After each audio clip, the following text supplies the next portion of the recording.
अगर आप ईमानदार हैं तो कोई तीर मार का नहीं है, होना ही चाहिए था।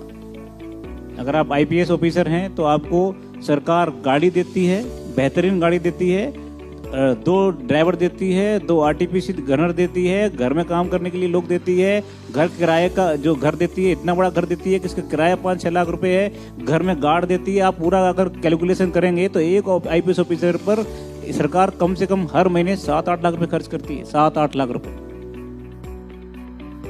आप किसी भी प्राइवेट व्यक्ति से पूछिए, उसकी सैलरी 3 लाख पर मंथ होगी, लेकिन खर्चे उसके उतनी पूरे होते हैं। मुझे आज तक नहीं पता है कि डीजल क्या भाव है, पेट्रोल क्या भाव है, आई डोंट नो। मुझे इतना पता है कि मेरी गाड़ी पूरी टोटली भरी रहना चाहिए। अगर गाड़ी मेरे को अचानक से कहीं जाना पड़ा और गाड़ी में पेट्रोल कम निकला तो मैं ड्राइवर को छोड़ूंगा नहीं। सोचिए क्या स्थिति है, सरकार क्या क्या नहीं दे रही है हमको, क्या नहीं करने के लिए दे रही है। फिर भी अगर हम लोग रोक करके बोलते हैं कि हमारी सैलरी कम है, हमारी पगार कम है, तो इसका मतलब ये है कि हमारा पेट कभी भरने वाला नहीं है। और अगर पेट भरने वाला नहीं है तो आप कंपटीशन में कितना भी बढ़ते चले जाइए, चाहे आप एक घर यहाँ ले लीजिए, एक पूना में ले लीजिए, एक मुंबई में ले लीजिए, कितने भी फ्लैट ले लीजिए, कभी किसी का पेट भरा है क्या? आज तक भरा नहीं। जो लोकतंत्र का सिस्टम है वो ये है कि हम पर्दे के पीछे रहेंगे, हम नौकरशाह हैं, हम अनामता का सिद्धांत, जिसको पब्लिक एडम बोला जाता है, इसका मतलब है कि हमारा कोई नाम नहीं है। नाम किसका है? लोकतंत्र में जो काम कर रहे हैं, जो मिनिस्टर हैं, जो एमएलए हैं, उनका काम है। वो नीति बनाएंगे, हम इम्प्लीमेंट करेंगे, लेकिन हमारा नाम की जरूरत नहीं। लेकिन हमारी सबसे बड़ी समस्या है कि हम नाम के पीछे इस तरह से दौड़ रहे हैं, और अनफॉर्चुनेटली आज के युग की जो मीडिया है उस नाम को आगे बढ़ाने के लिए इतनी कोशिश कर रही है कि हम लोग उस चीज से भटक गए। और इसीलिए मुझे लगता है कि आप लोगों के सामने ये बात रखना बहुत जरूरी है कि जिस दिन आप आईपीएस बनते हैं, जिस दिन आपके कंधे पर आईपीएस के 3 शब्द आते हैं, उस दिन अपने आप नाम हो जाता है। उसके बाद नाम की क्या जरूरत है? मेरी वाइफ आईआरएस है, उसने 15 साल पहले बोलता किया कि मैं सोना नहीं पहनूंगी जिंदगी में, सोने की जरूरत नहीं। मैंने कहा क्यों? बोले अब आईआरएस हो गए तो सोने की जरूरत क्या रही? सोना किस लिए?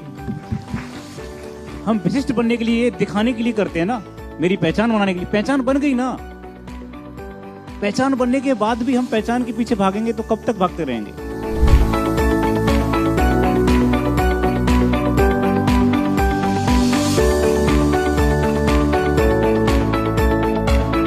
तो मेरा जो क्षेत्र है वो दहेज के लिए बड़ा ही कुख्यात टाइप का क्षेत्र है, चंबल।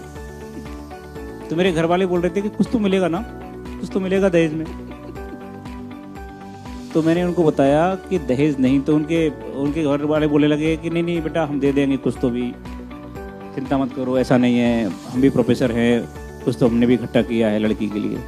तो मैंने उनको बताया ये मुद्दा ये है ही नहीं, लड़की का मुद्दा है ही नहीं।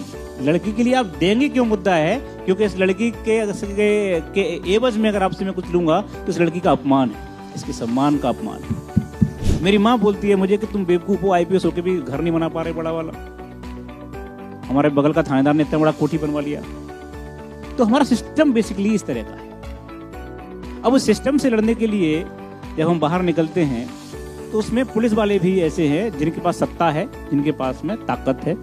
और इस देश का और संसार का तुलसीदास ने बोला है कि भय बिन होए न प्रीति, बिना डर के कोई प्रीति नहीं होती, कोई प्रेम नहीं होता। तो उसमें कुछ परसेंटेज लोग हैं जिसको हम बोल सकते हैं 4%, मैक्सिमम 5%, जो बेईमान हैं, जिनका कोई दूसरा विकल्प नहीं है।